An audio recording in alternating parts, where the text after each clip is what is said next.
Emma Cole hurried down 4th Avenue, her thin jacket soaked through, her sneakers squelching with every step. She clutched a plastic grocery bag close to her body, trying to protect a loaf of bread and peanut butter inside. At 23, Emma worked 2 jobs just to afford a studio apartment in a neighborhood most people avoided. During the day, she was a barista at a coffee shop downtown. At night, she waited tables at a diner near Pike Place Market. Today was her only day off in 12 days, and she'd spent it doing laundry at the laundromat because her building's machines were broken again. She was exhausted, broke, running on 4 hours of sleep, but she was making it work, one paycheck at a time, one day at a time. That's when she saw him. An old man sat huddled in a storefront doorway, trying to escape the rain. He looked to be in his 70s, maybe 80s, wearing a thin windbreaker that did nothing against cold and wet. His white hair was plastered to his head. His hands trembled as he tried to pull his jacket tighter. He had no umbrella, no bag, nothing but the clothes on his back, and a look of quiet desperation on his weathered face. Emma slowed her steps. Around her, dozens of people rushed past, heads down, focused on getting somewhere dry. Nobody stopped. Nobody looked. The old man was invisible to them. Just another homeless person in a city full of them. Just another problem that wasn't theirs to solve. But Emma stopped. Something about him pulled at her heart. Maybe it was the way he sat so still, accepting the rain like he deserved it. Maybe it was the trembling in his hands. Maybe it was just that Emma knew what it felt like to be invisible, to need help and not know how to ask for it. She approached him slowly, not wanting to startle him. Up close, she could see his lips were turning blue. He was soaking wet, shivering violently, his thin frame looking like it might break from the force of the shivers. "Sir," Emma said gently, crouching down to his level, "are you okay?" The old man looked up at her with eyes that were surprisingly clear, surprisingly kind despite his condition. "Just waiting for the rain to stop," he said, his voice hoarse and quiet. "It'll pass eventually. Everything does." "You're freezing," Emma said. "You need to get warm. There's a shelter about 6 blocks from here. Do you know it?" The man shook his head. "I'm not from around here. I got separated from where I was staying. Got turned around. Couldn't find my way back." Emma made a decision she couldn't really afford to make. She only had $43 in her account until payday on Friday, 3 days away.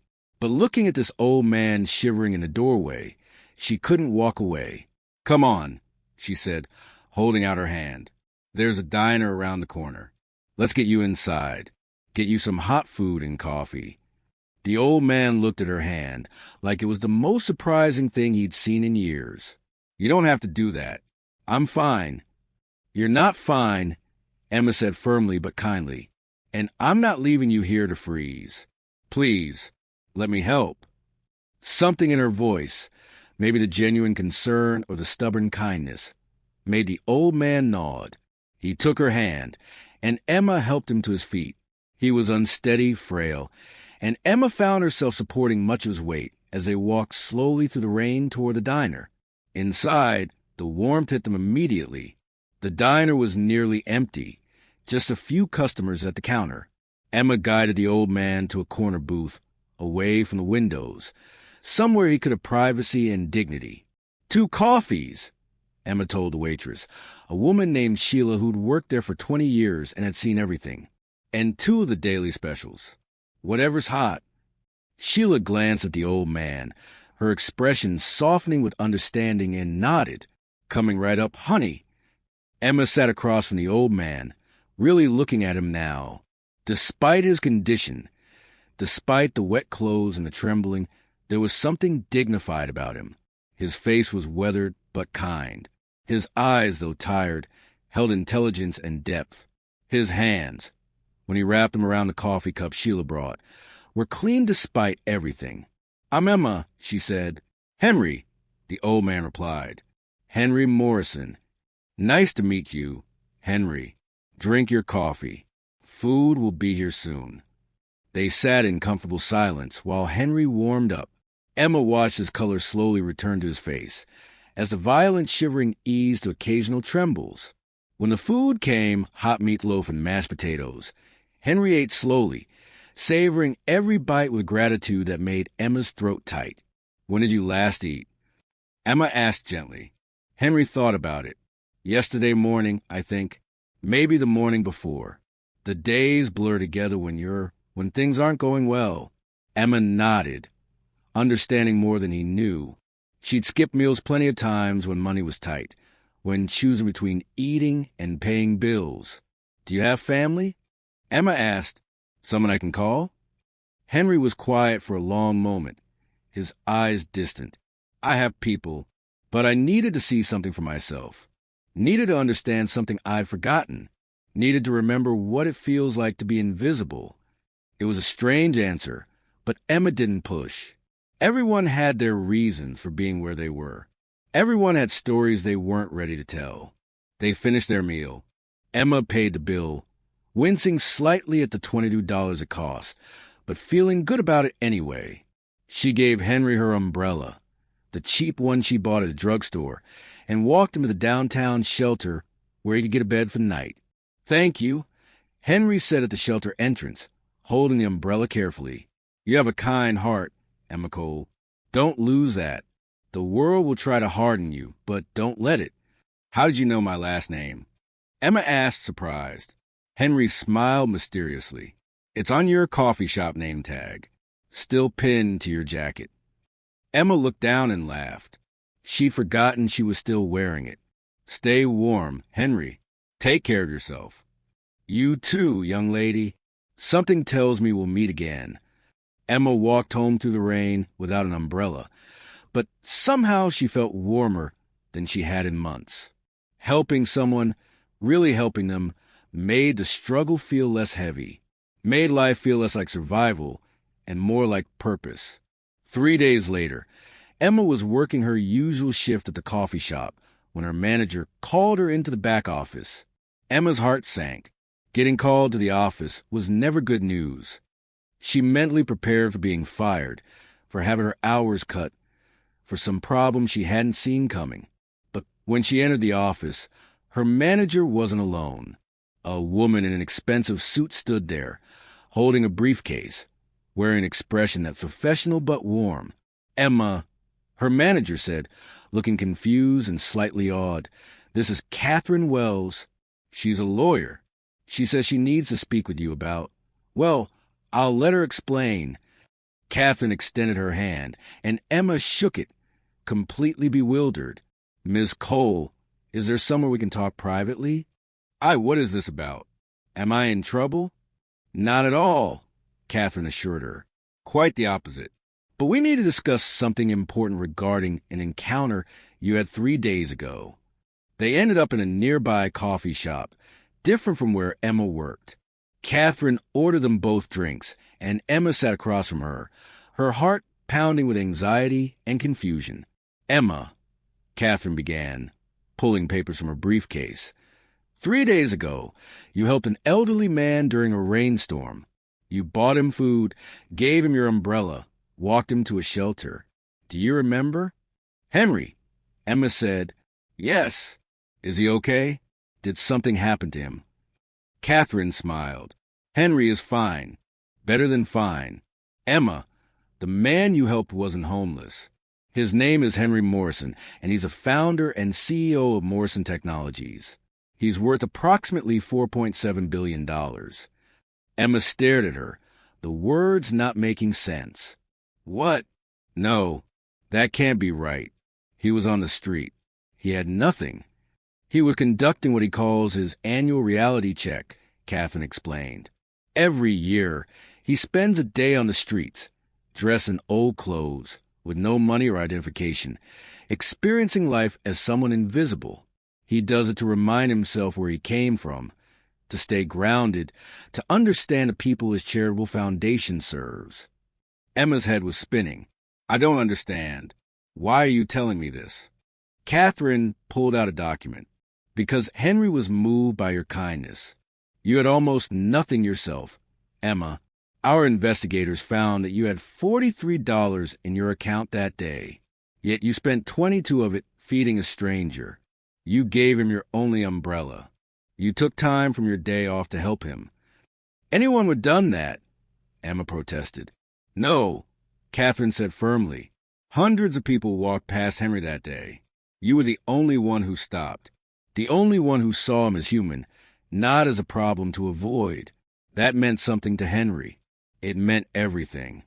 She slid the document across the table. Henry would like to offer you a position at Morrison Technologies, Director of Community Outreach for his charitable foundation. The salary is $90,000 a year, plus full benefits, including health insurance and a retirement plan. You'd be working directly with communities in need, distributing resources, creating programs that actually help people. Emma looked at the paper, at the numbers that seemed impossible, and an opportunity that felt like a dream. This can't be real.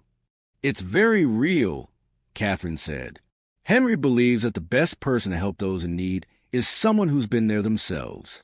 Someone who still remembers what it's like to struggle, who hasn't forgotten their humanity.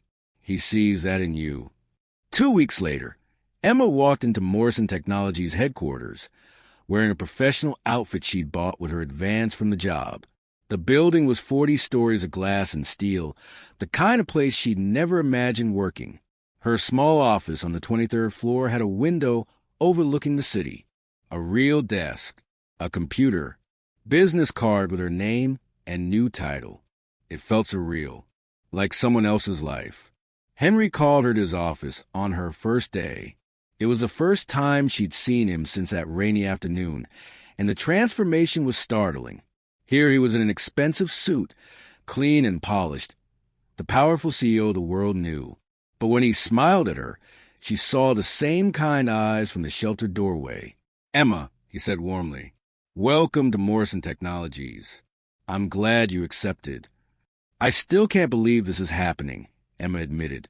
"I keep thinking I'll wake up back in my studio apartment, late for my coffee shop shift." Henry gestured for her to sit. "Can I tell you why I started doing my annual reality check 20 years ago?" Emma nodded, curious. "I grew up poor," Henry said. "Dirt poor. Father died when I was young. Mother cleaned houses. We live in a trailer park in rural Oregon. I was smart, but being smart doesn't matter if you can't afford to do anything with it. When I was 17, I was homeless for 3 months. Lived in my car, a beat-up Honda that barely ran. Worked at a gas station. Saved every penny. Try and get enough for first month's rent somewhere." He paused, his expression distant with memory. "One night, it was raining, much like the day you found me. I was sitting outside a convenience store, trying to stay dry. A woman came out, saw me, and without a word, handed me a $20 bill and a bag of food. She didn't ask questions, didn't lecture me, just helped and walked away. That $20 got me gas to drive to Seattle for a job interview. That job led to another. That led to night school. That led to my first tech company. That led to all of this." Henry gestured at his office, at the empire he'd built. "I never forgot that woman. Never forgot what it felt like to be invisible until someone decided to see me. So every year, I make myself invisible again. I put myself back in that position to remember, to stay human, to not become one of those rich people who forget where they came from." He looked at Emma directly. "You reminded me why I do this. Your kindness that day, when you had every reason to walk past, when you could barely afford to help yourself, you stopped anyway. That's the kind of person I want running my foundation. Someone who hasn't forgotten." Emma felt tears prick her eyes. "Thank you for this opportunity, for seeing something in me worth investing in." "Thank you," Henry replied, "for reminding me that kindness still exists. That could people still stop when everyone else keeps walking." 1 year later, Emma stood in a community center in one of Seattle's poorest neighborhoods, watching as families lined up for the new program she developed. Free meals, job training, child care assistance, all funded by Morrison Technologies and administered by people who understood struggle because they'd lived it. She'd hired former baristas and waitresses, single mothers working multiple jobs, people who'd been homeless or close to it. Her team understood the communities they served because they'd been part of them, and it was working, really working. Henry attended the center's grand opening, not as the Billionaire CEO, but as someone who cared. He moved through the crowd, talking to families, listening to stories, being present in a way most wealthy people never bothered to be. Later, as they stood outside watching kids play in the new playground the foundation had built, Henry spoke quietly. "You've done something remarkable here, Emma.